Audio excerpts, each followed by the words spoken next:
estimados estudiantes, les doy la bienvenida nuevamente a este espacio de literatura románica.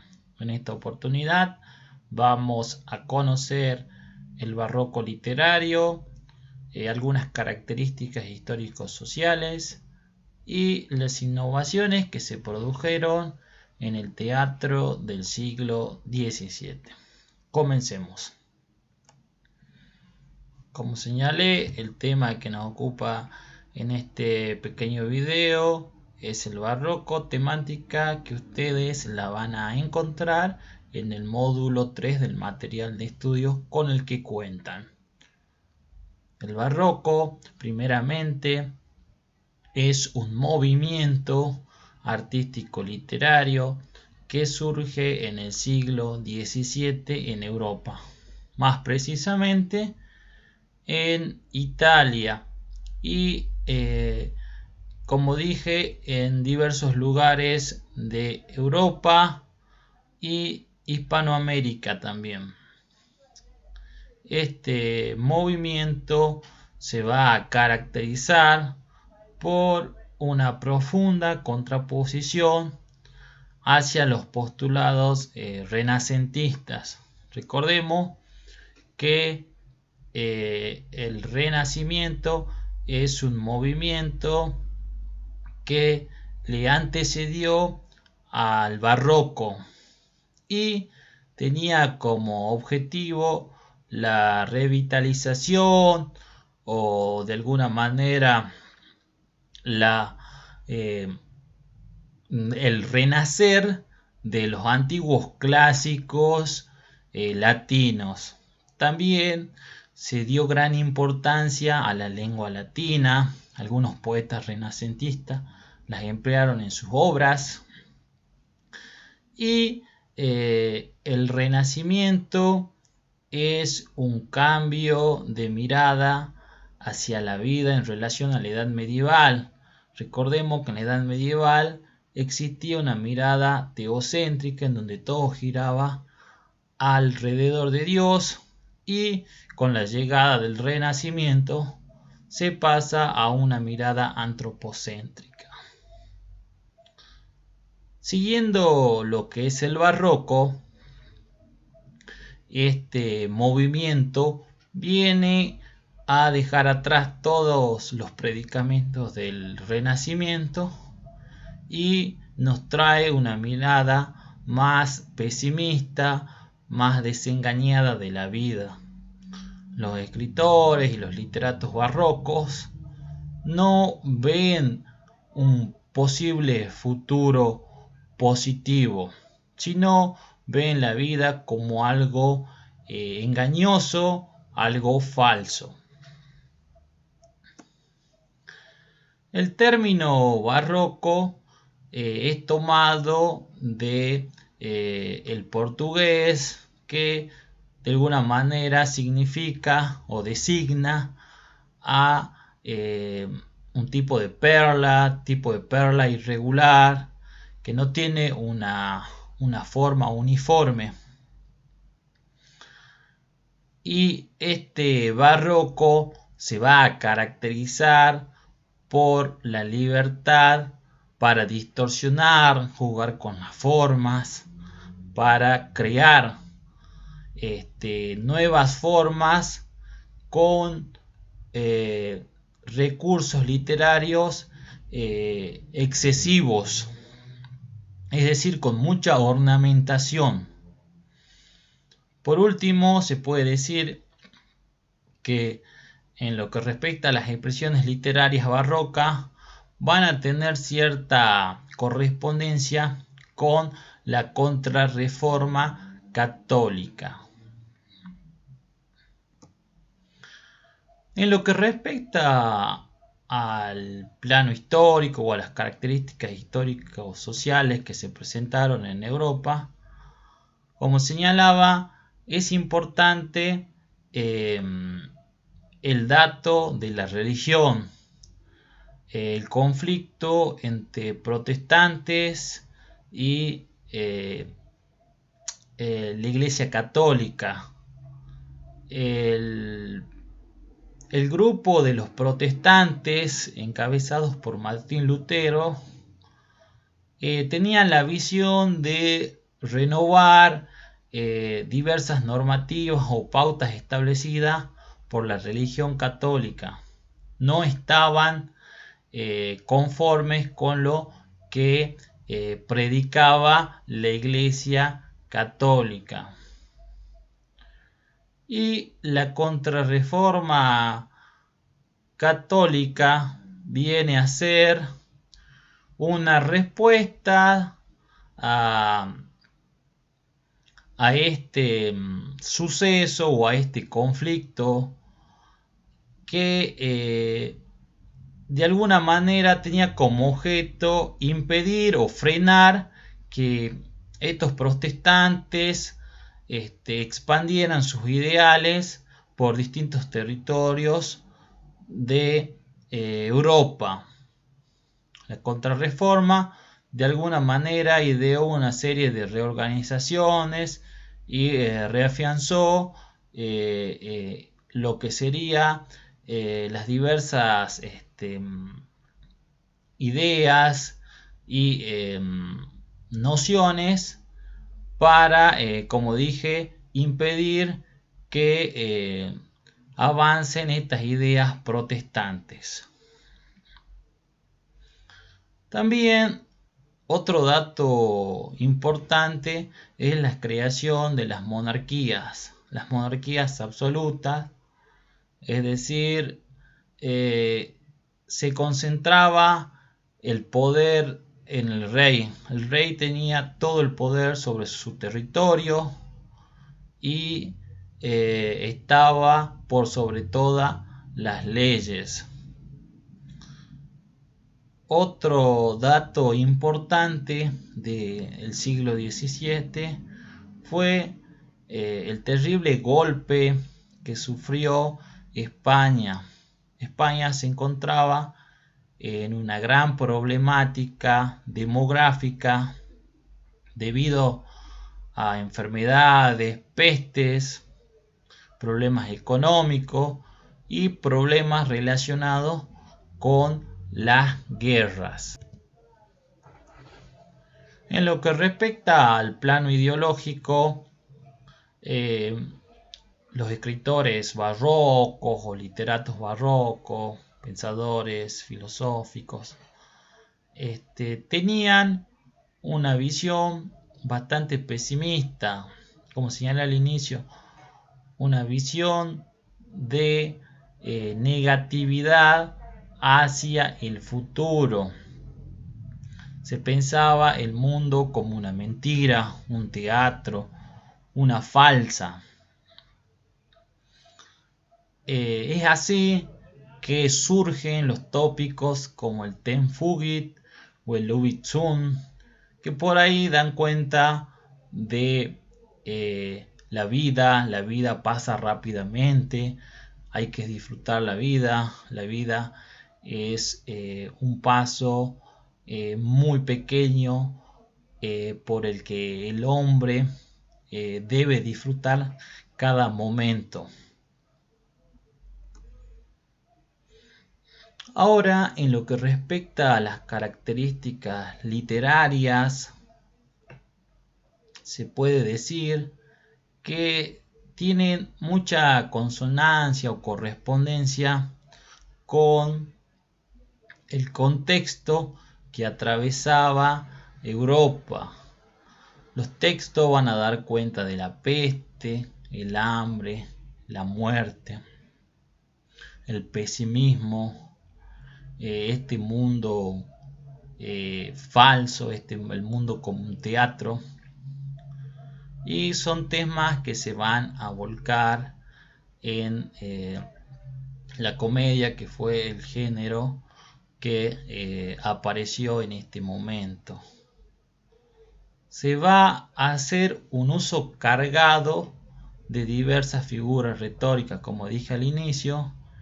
Es una estética que va a recargar, que va a ornamentar mucho las obras literarias, va a hacer un uso excesivo de diversos recursos.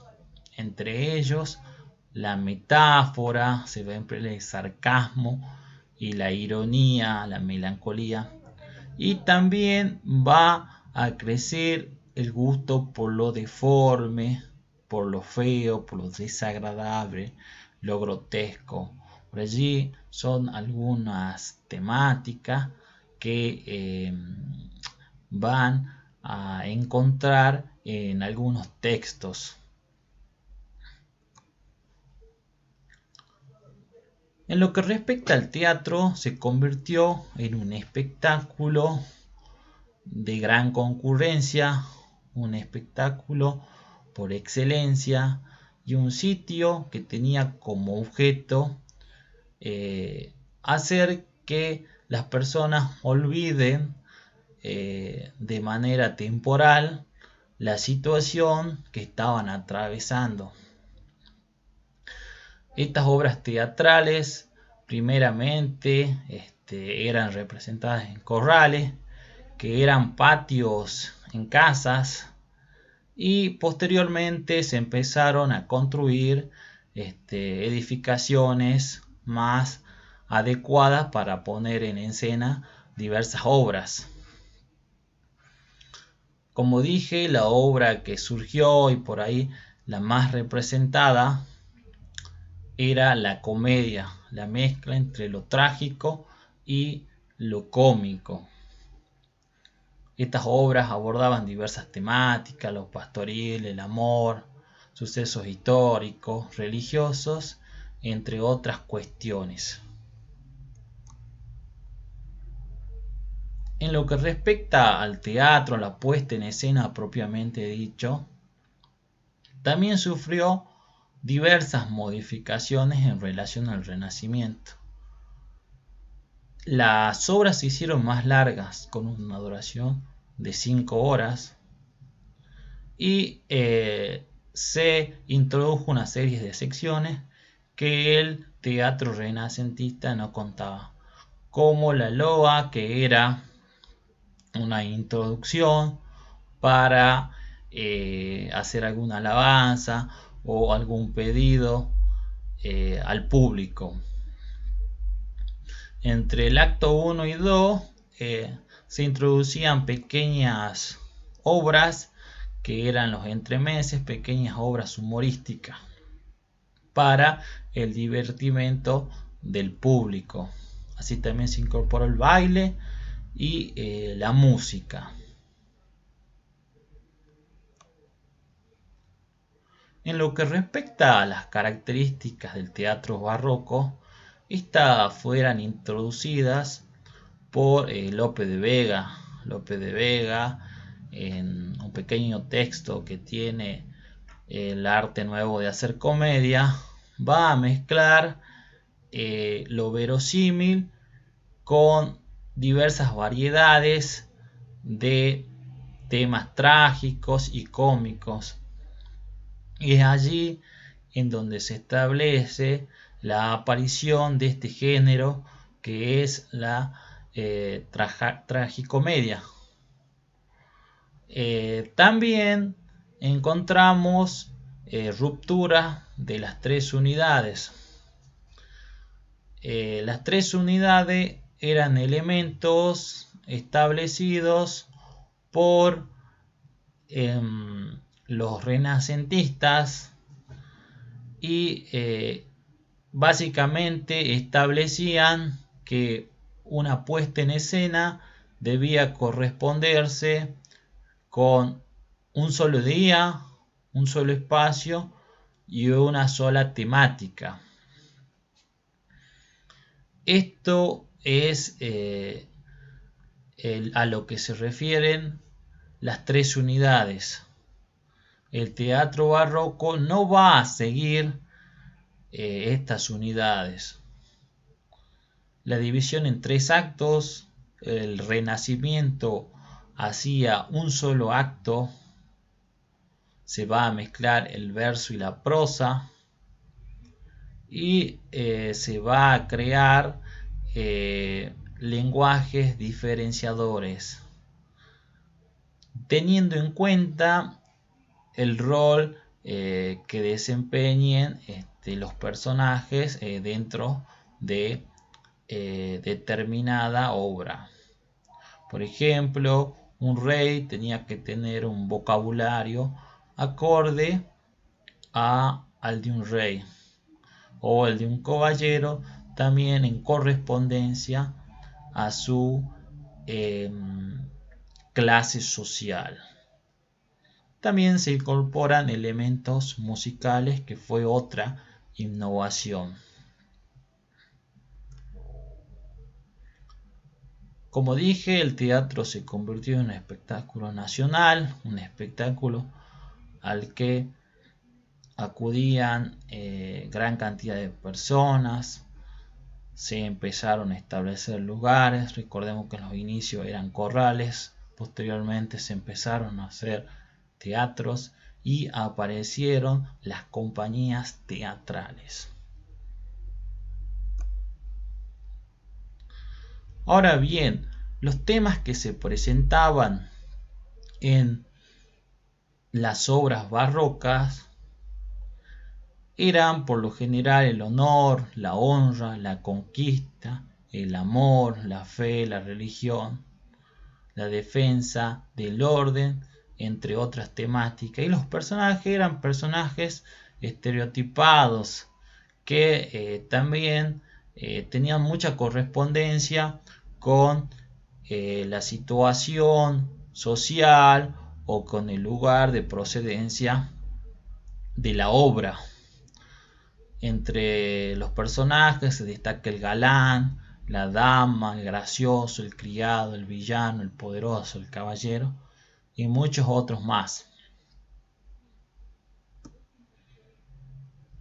En lo que respecta al teatro francés, el teatro francés fue bastante particular porque mantuvo un equilibrio entre estos excesos del barroco.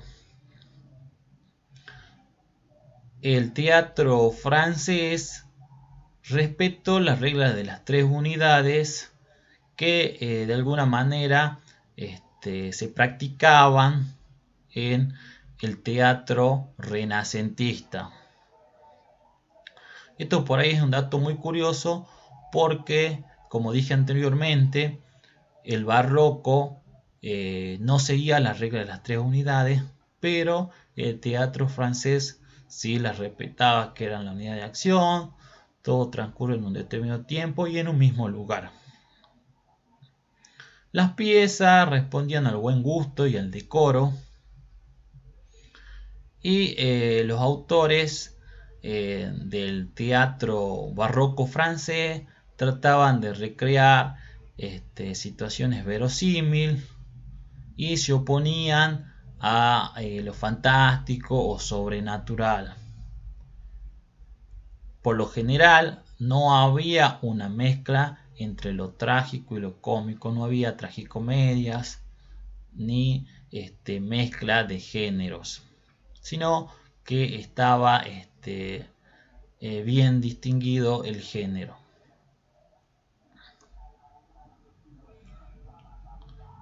Uno de los grandes representantes de la comedia es Molière, un actor, un escritor muy representativo de esta época, un personaje de gran talla que se caracteriza por su intención satírica, por su sátira.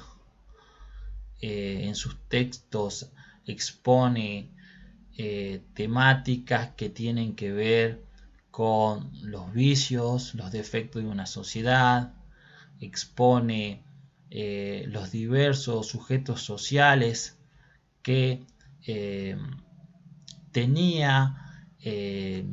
que tenían contacto con él, la sociedad en la que él circulaba, y sobre todo hace énfasis en todos aquellos personajes viciosos y con diversos defectos. Algunas características de la escritura de Molière son, como dije, esto de la aceptación de las tres reglas, el reflejo de la sociedad de su tiempo, se hace hincapié en los vicios, eh, la crítica hacia determinados sujetos.